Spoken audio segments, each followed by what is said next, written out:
পুজো মানেই কলকাতা, আড়ম্বর জৌলুসে পুজোর কদিন ঝলমল করে মহানগরী। নামি দামি পুজোর পাশাপাশি শহরের বুকে বনেদি বাড়ির পুজোও কিন্তু বাড়তি নজর কাড়ে। আর প্রতিটা বনেদি বাড়ির পুজো নেপথ্যেই রয়েছে নানান গল্প। তেমনি একটি কথিত গল্প যুগ যুগ ধরে জনমানসে ছড়িয়েছে। শহরের অন্যতম এই বনেদি বাড়িতেই নাকি খাওয়া দাওয়া করেন মা দুর্গা। উত্তর কলকাতার কুমোরটুলির অভয়চরণ মিত্রের সেই বাড়ি, যেখানে প্রতিটা বছর ঘটা করে দুর্গাপুজো করা হয়। কথিত রয়েছে এই বাড়িতেই আহার সারেন মা দুর্গা। এই বাড়ির পুজোর ভোগেও থাকে বিভিন্ন চমক। জানা গিয়েছে দেবীকে নৈবেদ্য নিবেদন করা হয়। পাতে রাখা হয় ভাজা সবজি, মাখনের নৈবেদ্য, চালের নৈবেদ্য। এছাড়াও রাখা হয় লুচি, মিষ্টি, গজা, নিমকি, রাধাবল্লভী।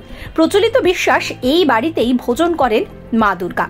আর তারপর আরেকটা প্রচলিত বাড়ি রয়েছে জোড়াসাঁকোর শিবকৃষ্ণদার বাড়ি। কথিত রয়েছে মর্তে আসার পর প্রথমে দা বাড়িতে পোশাক ও অলংকার পরে সাজেন মা দুর্গা, তারপর আহার সারেন এই মিত্র বাড়িতে। আবার কথিত আছে যে শোভাবাজার রাজবাড়িতে পুজোর সময় রাত জেগে সেই নাচ দেখেন মা দুর্গা। Follow for more.